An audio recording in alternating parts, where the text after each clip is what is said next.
میں آپ کو بتلاؤں کہ عربی بڑی وسیع زبان ہے، عربی زبان کا کوئی مقابلہ نہیں کر سکتا۔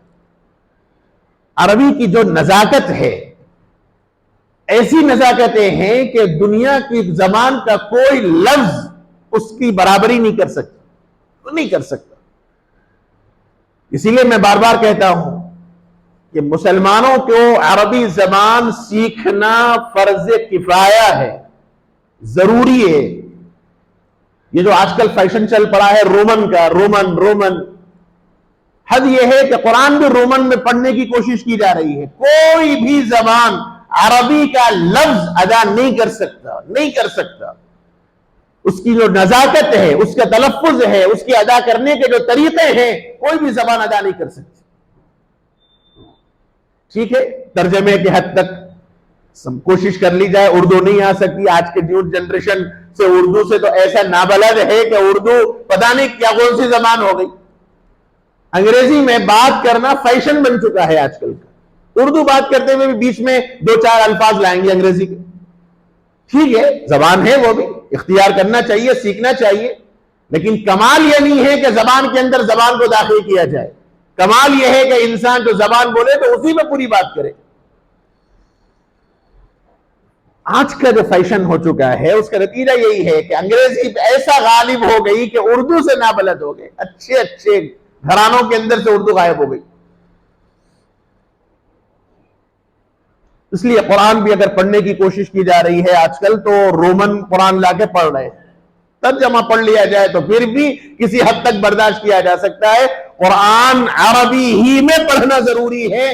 علماء نے لکھا ہے فقہ کی کتابوں کے اندر، اگر کسی اور زبان میں قرآن مجید کو پڑھا جائے گا تو وہ ناجائز ہے۔ قرآن مجید کو رومن زبان میں، کسی اور زبان میں پڑھنا نہ آئے تو پھر ایسے سیکھنا چاہیے جیسے کسی آدمی کو نہیں آتا وہ سیکھے۔ جب تک نہ آئے پڑھ لے، لیکن اس پر بھروسہ کر کے بیٹھ جانا اور عربی سیکھنے کی کوشش ہی نہیں کرنا، یہ غلط ہے۔ مطمئن ہو گئے آج کل کے لوگ، رومن میں قرآن چھپ گیا، مارکیٹ کے اندر آ گیا، وہ رومن کا قرآن لے کے پڑھ رہے ہیں۔ عربی کا جو لفظ ہے غیر المغضوب، مثلا واد ہے، یہ واد کا تلفظ رومن کا کوئی لفظ ادا نہیں کر سکتا۔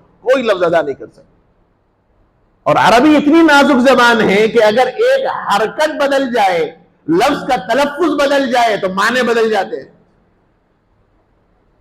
جیسے میں ایک موٹی مثال آپ کو دوں، اللہم صلی علی محمد، میں آپ ہر مسلمان درود پڑھتا ہے۔ درود دعا ہے، اے اللہ حضرت محمد صلی اللہ علیہ وسلم پر رحمت کی بارش نازل فرما۔ دعا کر رہا ہے بندہ، اور دنیا کی یہ واحد دعا ہے جس کے متعلق یقین ہے کہ یہ قبول ہے۔ میں آپ جتنی دعائیں مانگ لیں، گڑ گڑا کے مانگ لیں، رو کے مانگ لیں، پتہ نہیں قبول ہوگی کہ نہیں ہوگی مولا کے دربار میں، لیکن یہ ایک دعا کے بارے میں 100% گارنٹی ہے، بلکہ یقین کامل ہے، اللہ تعالیٰ اس دعا کو قبول فرمائیں گے۔ اللہم صلی علی محمد، اے اللہ میرے آقا پر رحمت کی بارش نازل فرما، درود السلام میرے آقا پہ نازل فرما، یہ دعا ضرور قبول ہے۔ اس لیے علماء نے لکھا ہے کہ دعا سے پہلے اور اخیر میں درود شریف پڑھنا چاہیے، دعا کے آداب میں سے پہلے درود شریف، آخر میں درود شریف۔ کیوں؟ علماء نے بڑی عجیب حکمت لکھی، اللہ جزائے خیر دے ہمارے علماء کرام کو۔ یوں فرمایا کہ مولا کی ذات کریمی سے بہت دور کی بات ہے، یعنی ناممکن چیز ہے کہ اللہ رب العزت پہلی اور آخری دعا کو قبول کرے اور درمیان کی دعا کو قبول نہ کرے۔ درود کی برکت سے مولا ساری دعاؤں کو قبول فرما لیں گے۔ اللہم صلی علی محمد، اے اللہ میرے آقا پر رحمت کی بارش نازل فرما۔ اب اگر بندہ صاد کے بجائے سین پڑھتا ہے، اللہم صلی علی محمد، رومن کے اندر صاد کے واسطے بھی ایس آئے گا اور سین کے واسطے بھی ایس آئے گا۔ مجھے تو انگریزی نہیں آتی، انگریزی جاننے والے بتا دیں، صاد کے واسطے بھی ایس آئے گا اور سین کے واسطے بھی آئے گا۔ اب اگر بندہ پڑھے اللہم صلی علی محمد تو مطلب ہوگا اے اللہ حضرت محمد صلی اللہ علیہ وسلم پر تلوار کھینچ، مطلب آپ کا عذاب نازل ہو حضور پر۔ یہ ایک لفظ کی میں نے مثال دی.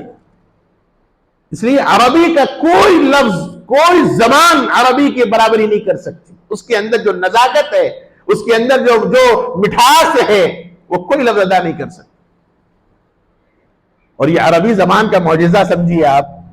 اس زمانے سے لے کر آج تک ڈکشنریز لکھی جاتی رہی ہے. ہر سال نئی ڈکشنری آتی ہے عربی. المورد المنجد ایک عربی زبان کی ڈکشنری ہے. ہر سال اتنی موٹی موٹی چھپتی ہے، ہر سال نئے الفاظ آتے ہیں. اور یہ نئی جدید عربی پرانی عربی کا برابری نہیں کر سکتی. یہ بھی عجیب بات ہے. اس لیے حدیث ہر ایک کے بس کی بات نہیں ہے. قرآن اور حدیث ہر ایک کے بس کی بات نہیں ہے.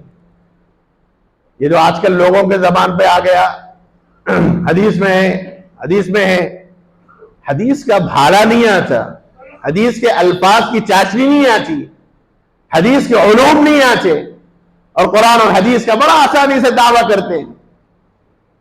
ہر ایک کے بس کی بات نہیں ہے قرآن اور حدیث کو سمجھنا. زندگیاں لگا دینی پڑتی ہیں قرآن اور حدیث کو سمجھنے کے واسطے.